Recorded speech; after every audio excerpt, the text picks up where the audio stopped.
Study IQ IAS, अब तैयारी हुई अफोर्डेबल।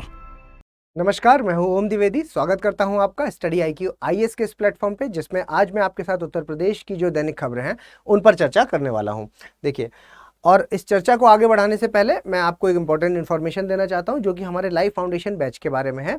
जो भी विद्यार्थी उत्तर प्रदेश PSC के साथ UPSC की तैयारी भी कर रहे हैं, उनके लिए ये बैच है जो ये एक बहुत ही सक्सेसफुल बैच हो सकता है, क्योंकि इस बैच में आपकी जो दोनों एग्जाम्स की अप्रोच है वो बताई जाएगी। और अगर मैं इसके फीस की बात करता हूं तो फीस है 38,499, लेकिन अगर आप मेरा कोड ओम लाइव यूज़ करते हैं, ओम लाइव कोड को जैसे ही आप यूज़ करेंगे तो इस कोड से जो फीस है वो घट के 21,999 हो जाएगी। ये बैच ऑलरेडी शुरू हो चुका है 22 मार्च 2023 से शाम के 6 बजे। इसके अलावा एक और एड ऑन फीचर है जो कि हमारे SIP प्लस बैच का है।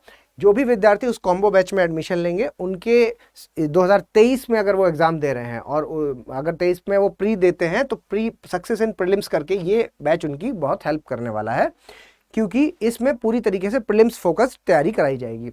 इसके अलावा अगर ऐसे विद्यार्थी जो सिर्फ इसको लेना चाहें, उनके लिए जो फीस है वो है 4,999, लेकिन अगर वो मेरा कोड ओम लाइव यूज़ करेंगे तो घट करके फीस 3,499 हो जाएगी। और ये 24 मार्च 2023 से शुरू हो रहा है। इसकी दो टाइमिंग है, एक है 9 से 11 सुबह और एक है 6 से 8 शाम को। तो जो भी टाइम आपके लिए कन्वीनियंट हो उसके हिसाब से आप इसमें एडमिशन ले लीजिए। चलिए शुरू करते हैं अपना आज का लेक्चर। और जो पहली हमारी खबर है वो है हमारी जो आपकी अभी बारिश हुई है हाल ही में, उस बारिश से जो किसानों को क्षति हुई है उसकी क्षतिपूर्ति के लिए कहा गया है उत्तर प्रदेश सरकार के द्वारा कि इंश्योरेंस कंपनी से कि इनको उसकी क्षतिपूर्ति के लिए पैसा या फंड आप प्रोवाइड करवाइए। देखते हैं पूरी खबर क्या है। देखिए, पूरी खबर आप देखेंगे तो स्टेट गवर्नमेंट ने अभी जो आपकी बारिश और जो ओलावृष्टि हुई जिसकी वजह से भारी नुकसान हुआ है किसानों का, उसके चलते इंश्योरेंस कंपनी को कहा गया है कि आप ये जो पैसा है वो इनको जल्द से जल्द प्रोवाइड कराइए। और इसका जो डाटा है, ठीक है, जो डैमेज हुआ है क्रॉप्स का, वो जो डाटा है उसकी रिपोर्ट जल्द से जल्द आपको पहुंचा दी जाएगी कि कौन सी क्रॉप है उसमें ज़्यादा नुकसान हुआ है, कौन सी क्रॉप है जिसमें मैनेज किया जा सकता है, उसी आधार पर क्योंकि इसका फंड का एलोकेशन किया जाएगा। ठीक है, तो वो डेटा जल्द से जल्द पहुंचा दिया जाएगा। इसके अलावा स्टेट गवर्नमेंट ने भी एक ग्रांट अप्रूव किया, कितने का? 15.31 करोड़ का जो ग्रांट है वो अप्रूव किया है, ताकि आने वाली जो जायद की फसल होगी, ठीक है, जायद की फसल है जो, उसमें उसके प्रोडक्शन को बढ़ाया जा सके। ठीक है, ये चीज आपको ध्यान में रखनी है। इसके अलावा मिलेट के प्रमोशन के लिए आपसे अभी मैंने कुछ दिन पहले एक न्यूज़ कवर की थी, जिसमें कि मैंने आपको बताया था कि यूपी सरकार मिड डे मील में जो कोर्स ग्रेन है, मिलेट्स हैं जो है ना, ज्वार बाजरा, इन चीज़ों को बढ़ावा देने के लिए काम कर रही है, ताकि मिड डे मील में इसको शामिल करने का मतलब है इनका बढ़ावा देना। क्यों? क्योंकि पोषण के मामले में, न्यूट्रिशन के मामले में जो कोर्स ग्रेन होते हैं वो बहुत रिच होते हैं। ठीक है, तो मिलेट्स को, इनको हाइब्रिड सीड है जो, वो किसानों को 50% सब्सिडी में प्रोवाइड कराया जाएगा। ठीक है, 50% की सब्सिडी मिलेट्स के लिए, जो भी मोटा अनाज है उसके लिए सब्सिडी दी जाएगी। ठीक, चलिए और देखते हैं अगली खबर है हमारी, वो है QCI यूपी गवर्नमेंट ने लॉन्च किया है अभी गुणवत्ता संकल्प। देखिए, भारत में उत्तर प्रदेश पहला स्टेट हो गया है गुणवत्ता संकल्प को लॉन्च करने वाला, जिसको चूज किया गया है। देखिए क्या है पूरी खबर। उत्तर प्रदेश ने लॉन्च किया गुणवत्ता संकल्प, ठीक है, उत्तर प्रदेश क्वालिटी मिशन के तहत। इन्होंने क्या किया है कि कोलैबोरेट किया है किसके साथ? उत्तर प्रदेश सरकार और क्वालिटी काउंसिल ऑफ इंडिया के साथ। कुछ इंडस्ट्रीज के एसोसिएशन जैसे कि एसोचैम हो गया, फिक्की हो गया, IIA हो गया, PHDCCI हो गया, इनके साथ इन्होंने कोलैबोरेट किया है क्वालिटी को इंक्रीज करने के लिए। और जैसा मैंने आपको कहा कि यूपी पहला स्टेट हो गया, तो ये एक अपने आप में क्वेश्चन बनेगा। इसके अलावा ये डेप्थ पर जाएंगे और रियल चेंज की ज़रूरत क्या है, इंडियन सिटीजन की लाइफ में कौन सा रियल चेंज की ज़रूरत है, उस पर जो है वो पूरा एनालिसिस किया जाएगा। और डेप्थ एनालिसिस के बाद ही उस चीज़ को इम्प्लीमेंट किया जाएगा, जिसमें अलग अलग पॉलिसी मेकर्स अपना जो क्वालिटी को प्रमोट करने के लिए वो अब योगदान देंगे। इसके अलावा जो आपका संकल्प है, अभी आपको पता है कि हम सबसे ज़्यादा उत्तर प्रदेश है जो किस पर काम कर रहा है? आत्मनिर्भरता पे। ठीक है, तो हमारा जो उद्देश्य है वो अब आत्मनिर्भरता से दाता प्रदेश की ओर हो गया। आत्मनिर्भर प्रदेश से कि मतलब अपने लिए तो हम सेल्फ सफिशिएंट होंगे ही होंगे, उसके अलावा हम दूसरे स्टेट को भी चीज़ों को देंगे, मतलब एक्सपोर्ट करेंगे। ठीक है, दूसरे स्टेट्स को मतलब दाता प्रदेश बनेंगे। ठीक है, तो वहां तक चीजों को जा रहे हैं ताकि हम नेशन से हमें जो मिला है वो हम देश को और वापस कर सकें। ठीक है, तो ये एक बहुत अच्छी पहल हो सकती है। इसके अलावा अगर आप संकल्प के एम्फेसिस को देखेंगे तो देखो, fast growing and changing face of the state. State को आप देख रहे हैं, अभी जब हम लोगों ने ये जब से सीरीज स्टार्ट की तब से ही मैंने बहुत सी ऐसी खबरें आपके साथ कवर की हैं जिसमें कि यहाँ के जो ग्रोथ है उसके बारे में बताया गया है कि किस तरह से आप इंडस्ट्रीज को ले लीजिए, बुंदेलखंड कॉरिडोर को ले लीजिए, उसके अलावा डिफेंस कॉरिडोर को ले लीजिए, मतलब बहुत सी चीज़ें हैं जिस पर क्या अलग अलग तरीके से इन्वेस्टमेंट करके, और इसके अलावा विमेन एंटरप्राइज एंटरप्रेन्योरशिप के लिए बढ़ावा दिया जा रहा है। ठीक है, तो बहुत सी ऐसी चीज़ें उत्तर प्रदेश में की जा रही हैं जिसके तहत आप देख सकते हैं कि सोशल और गवर्नेंस रिफॉर्म को पर फोकस किया जा रहा है। बहुत सारा ग्लोबल इन्वेस्टमेंट है जो उत्तर प्रदेश को मिल रहा है। उसके अलावा बिजनेस फ्रेंडली एनवायरनमेंट बनाया जा सकता है ताकि बाहर के स्टेट्स के और ग्लोबल से लोग आकर के यहाँ पर इन्वेस्टमेंट करें, जिसके लिए क्या है, इन्वेस्टमेंट पॉलिसीज हैं जो उनको में बहुत लचीलापन, ताकि एक सिंगल विंडो ऑपरेशन से सारा काम हो सके, कागज पत्थर के लिए इधर उधर भटकना ना पड़े। ठीक है, इसके अलावा रोबस्ट एक मजबूत लॉ एंड ऑर्डर क्रिएट करना होगा ताकि ये चीज़ इन्वेस्टर्स के दिमाग में जब रहेगी कि हाँ वहाँ पे चीज़ें सुचारू ढंग से चलती हैं तभी वो इन्वेस्ट करेगा, तो उन सारी चीज़ों पर काम किया जा रहा है। ठीक है, इसके अलावा देखिए, डिस्पाइट द ग्लोबल पेंडेमिक, ठीक है, आपको पता है कि कोरोना जैसी महामारी के चलते बहुत सा नुकसान हुआ है, लेकिन उत्तर प्रदेश में ग्लोबल पेंडेमिक के बाद भी यहाँ पर पिछले यूपी ने लास्ट 5 ईयर्स में चीज़ों को क्या है कि आपको बढ़ता हुआ दिखाया है ना, जो अपने ग्रोथ है जो उसको बढ़ता हुआ दिखाया है। किस तरह से देखो, इन्होंने अपना जो जीएसडीपी है उसको बढ़ाया है। इसके अलावा ईज ऑफ डूइंग बिजनेस में इनकी रैंकिंग है जो वो ऊपर हुई है।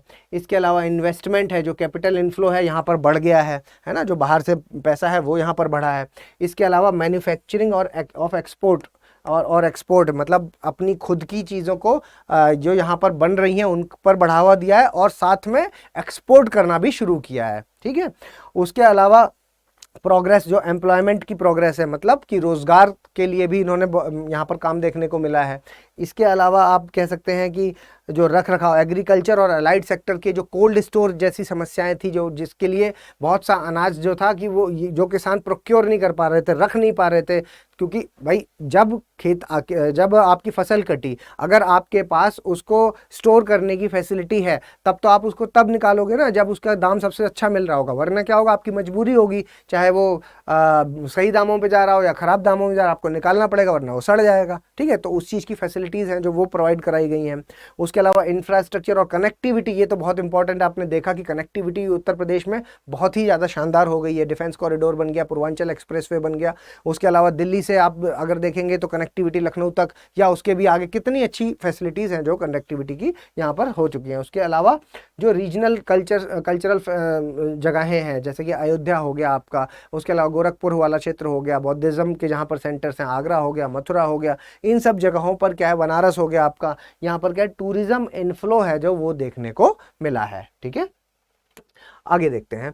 अगली खबर है जो हमारी वो है expand the health facilities in every aspirational blocks. देखो भाई, आपको ये बात पता है कि अगर प्रदेश का विकास करना है तो वहाँ के गाँव को भी मजबूत बनाना होगा। देखिए पूरी खबर देख लेते हैं। क्या है, to ensure the Uttar Pradesh is capable and self sufficient, की उत्तर प्रदेश आत्मनिर्भर है कि नहीं है, तो उसके लिए आपको विलेजेस हैं, जो वहाँ के गांव हैं, उनको पहले सेल्फ सफिशिएंट बनाना होगा, आत्मनिर्भर बनाना होगा। ठीक है, देखिए उत्तर प्रदेश के जो मुख्यमंत्री हैं उन्होंने रिव्यू किया है प्रोग्रेस ऑफ वर्क, कहाँ पर 100 एस्पायरेशनल ब्लॉक्स बनाए हैं, उसके लिए उन्होंने रिव्यू करने की बात कही है कि यहाँ पर काम है जो उनका रिव्यू किया जाएगा, किस स्तर पर काम किया गया है। उसके लिए उन्होंने सफिशिएंट मैन पावर है जो उसकी व्यवस्था की है ताकि किसी भी तरह की कोई समस्या ना आए। स्वास्थ्य के लिए उन्होंने हेल्थ ATMs हैं जो उनका इस्तेमाल किया। उसके अलावा उसको रिव्यू करने के लिए ऑफिशियल्स को रिव्यू करना होगा क्वालिटी है जो सोशल वेलफेयर की, और जो डेवलपमेंटल काम है जो हर एक ब्लॉक में हो रहे हैं वो क्वालिटी के साथ हो रहे हैं या नहीं हो रहे हैं, सिर्फ कागज़ों पे तो नहीं हो रहे कहीं, तो ये चीज़ों का रिव्यू करने की बात हुई है। सरकार ने कहा है कि इंश्योर करेगी पर कैपिटा इनकम, स्टेट की पर कैपिटा इनकम को बढ़ाने के लिए वो सरकार इंश्योर करेगी। इसके अलावा जो सरकार काम करेगी किस पर, आत्मनिर्भर ग्राम पंचायत। ठीक है, जैसा कि मैंने कहा कि विलेजेस को आत्मनिर्भर बनाना इंपॉर्टेंट है, तो उस पर काम चल रहा है। ठीक है, चलिए आगे देखते हैं 100 जो एस्पायरेशनल ब्लॉक्स हैं उसके 75 इंडिकेटर्स। तो मेन इंडिकेटर्स कौन कौन से हैं? देखो भाई, स्वास्थ्य अच्छा होना चाहिए, पोषण होना चाहिए, ठीक है। स्वास्थ्य और पोषण अगर अच्छा होगा तभी उसके बाद जब अगर आप बेसिक लेवल से देखेंगे, छोटे बच्चों से अगर आप शुरुआत करेंगे तो प्राइमरी हेल्थ केयर सेंटर्स में अगर सही है चीज़ें, सरकारी स्कूलों में चीज़ें पोषण युक्त मिल रही हैं, मिड डे मील है जो वो पोषण युक्त मिल रहा है, तो क्या होगा कि ओवरऑल आपका जो पॉपुलेशन है, वो जो वर्किंग पॉपुलेशन है वो हमेशा कारगर सिद्ध होगा। उसके अलावा देखिए शिक्षा, इस पर बढ़ावा देने की बात करी गई है।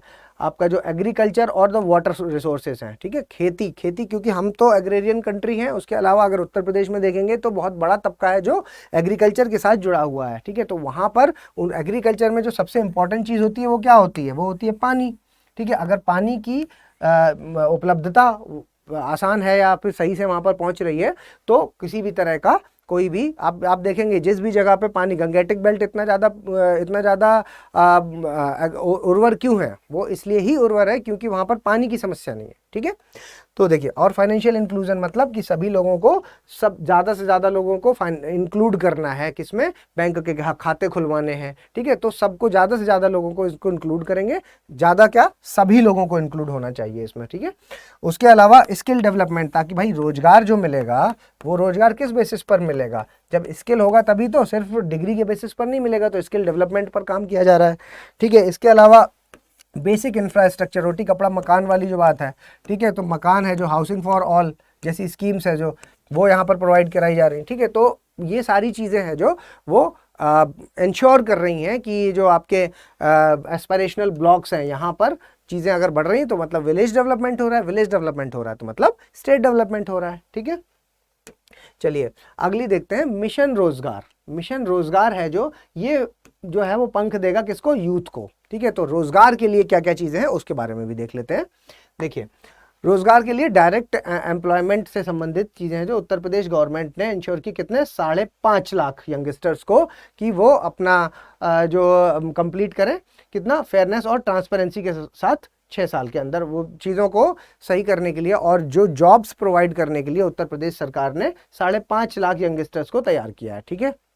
इसके लिए क्या है? सेंट्रल गवर्नमेंट का मिशन रोजगार है और दूसरा मुख्यमंत्री अभ्युदय कोचिंग स्कीम, ठीक है। देखिए दोनों चीजें क्या है कि अभ्युदय कोचिंग स्कीम्स के अंतर्गत क्या है, आपकी जो उत्तर प्रदेश पीएससी की तैयारी कर रहे हैं जो स्टूडेंट्स, ठीक है, उनको सरकार की तरफ से कोचिंग, आपको पता है कि कोचिंग्स में लोग, कुछ लोगों की प्रॉब्लम है कि वो बाहर नहीं आ पाते, कुछ लोगों की प्रॉब्लम है कि वो उनके पास इंटरनेट की फैसिलिटीज़ उपलब्ध नहीं है। तो जो भी उनकी प्रॉब्लम है उनको उसी जगह पर उन्हीं के स्टेट में अभ्युदय योजना के तहत उनको कोचिंग की फैसिलिटी प्रोवाइड कराई जाएगी, जिसका फंडिंग है जो वो सरकार करेगी, ठीक है। तो ये बहुत इंपॉर्टेंट योजना हो सकती है। इसके अलावा देखिए, एमएसएमई के थ्रू भी एम्प्लॉयमेंट क्रिएट करने की बात कही जा रही है, जिसमें कि 1 डिस्ट्रिक्ट 1 प्रोडक्ट, आपका जो हमारा 1 डिस्ट्रिक्ट 1 प्रोडक्ट है, जिसमें हर एक डिस्ट्रिक्ट के लिए एक एक प्रोडक्ट के को निर्धारित किया गया है कि जो जिस जगह का फेमस है, जैसे अलीगढ़ के ताले हो गए, है ना, मुरादाबाद में ब्रास हो गया, इस तरह से। इसके अलावा विश्वकर्मा श्रम सम्मान, माटी कला बोर्ड, ये सब क्या है? ये ब्रांडिंग करेगा। माटी कला बोर्ड किस चीज़ के लिए? प्रोडक्ट की ब्रांडिंग करने के लिए, ठीक है। इसके अलावा उत्तर प्रदेश में लार्ज एमएसएमई हब है, ठीक है। लगभग 1.61 करोड़ यंगस्टर्स हैं जो उनको एमएसएमई सेक्टर में एम्प्लॉयमेंट की दिया गया है, ठीक है। उसके अलावा 60 लाख यूथ है जो उनको दिया जाएगा, लोन दिया जाएगा अलग अलग स्कीम्स के तहत, ताकि वो अपना स्टार्टअप्स हैं जो वो यूज़ कर सकें। अपना जो स्टार्टअप है वो स्टार्टअप कल्चर को बढ़ावा देने की बात भी यहाँ पर कही जा रही है। मतलब आप कह सकते हैं, एक तो डायरेक्ट एम्प्लॉयमेंट की सीधे हम स्किल आपको पढ़ा देंगे, आप अपनी नौकरी ले लो। दूसरा ये है कि आपको एमएसएमई, मतलब एमएसएमई के तहत आपको लोन चाहिए तो लोन ले लो, आप अपना स्किल डेवलप करो और फिर अपना खुद का स्टार्टअप स्टार्ट कर लो, ठीक है। चलिए आगे देखते हैं। अगली जो खबर है उसमें है कि उत्तर प्रदेश सरकार ने लॉन्च की है वीक लॉन्ग क्लीनलीनेस ड्राइव, ठीक है। क्या है? देखिए, उत्तर प्रदेश की सरकार ने अनाउंस किया कि 7 दिन की ये एक स्वच्छता अभियान शुरू करेंगे। लोकल पीपल हैं जो बिजनेसेस में हैं, जो गवर्नमेंट एजेंसीज में हैं या कम्युनिटी ऑर्गेनाइजेशन है, वो इस स्वच्छता में पार्टिसिपेट कर रहे हैं। इसके अलावा पब्लिक पार्टिसिपेशन है जो, वो तो बहुत ज़्यादा ज़रूरी है, नहीं तो क्या है कि सस्टेनेबल नहीं हो पाएगा। हमारी जो साफ़ सफाई है वो भाई एक बार कर दी, लेकिन अगर पब्लिक का पार्टिसिपेशन खुद से नहीं होगा तो क्या होगा कि सस्टेनेबल नहीं होगा, सतत नहीं होगा, आगे नहीं बढ़ेगा, वो फिर से वापस गंदा हो जाएगा। तो ये एक तरह की जागरूकता अभियान होते हैं जिससे कि लोगों को ये बात पता चले कि भाई साफ़ सफाई की ज़रूरत क्या है, साफ़ सफाई की इंपॉर्टेंस क्या है, और पब्लिक में जो ऐसी चीज़ें हैं जो कॉमन यूज़ की हैं, जैसे पब्लिक टॉयलेट्स वगैरह हैं, तो उन पर भी क्या क्या नियम कायदे होने चाहिए, उनको आदमी को फॉलो करने चाहिए। ठीक है, इसके अलावा देखिए ये जो ड्राइव है ये रिनोवेट करेगी 75,000 कम्युनिटीज़ को, किसके लिए, पब्लिक और पिंक टॉयलेट्स के लिए। मतलब जो पब्लिक टॉयलेट्स हैं आपके, जिसमें पुरुष वगैरह यूज़ करेंगे, पिंक टॉयलेट्स मतलब जो महिलाओं के टॉयलेट्स हैं। ठीक है, और ये किसके तहत हो रहा है, ये हो रहा है स्वच्छ भारत अभियान अर्बन के तहत। ठीक है, और इसमें क्या है कि क्लीन टॉयलेट्स हैं जो सिटीजन्स को प्रोवाइड किए जाएंगे, इम्प्रूव किया जाएगा स्टोर्स को इन स्वच्छ सर्वेक्षण 2023 में। ठीक है, तो स्वच्छ सर्वेक्षण 2023 के लिए भी ये चीज़ें कारगर सिद्ध होंगी, ताकि हमारा जो स्वच्छ सर्वेक्षण की रिपोर्ट आएगी उसमें यूपी की रैंक आपको ज़रूर देखने को मिलेगी कि ऊपर आ गई है। ठीक है, चलिए, तो ये स्वच्छता अभियान जो है अभी लॉन्च किया गया उसके लिए। तो ये था हमारा आज का लेक्चर। अगर आपको ये लेक्चर पसंद आया तो प्लीज़ लाइक, शेयर और सब्सक्राइब कर दीजिए। और आप अगर मुझे कुछ सजेशन देना चाहें तो आप मुझे कमेंट बॉक्स में बता सकते हैं। इसके अलावा om.narayan@studiiq.com पे आप मुझे मेल भी कर सकते हैं। ये @omdivedi007 मेरा पर्सनल टेलीग्राम आईडी है, जिस पर आप मुझे मैसेज करके कम्युनिकेट कर सकते हैं। ये मेरा चैनल है जिस पर मैं, ये टेलीग्राम चैनल है जिस पर मैं आपकी जो ये PDF है वो शेयर कर दूंगा। ठीक है, और ये मेरा इंस्टाग्राम है, its_om_divedi, जिस पर आप मुझे फॉलो कर सकते हैं। जल्दी मिलेंगे अपने अगले लेक्चर के साथ, तब तक के लिए धन्यवाद। स्टडी IQ IAS, अब तैयारी हुई अफोर्डेबल।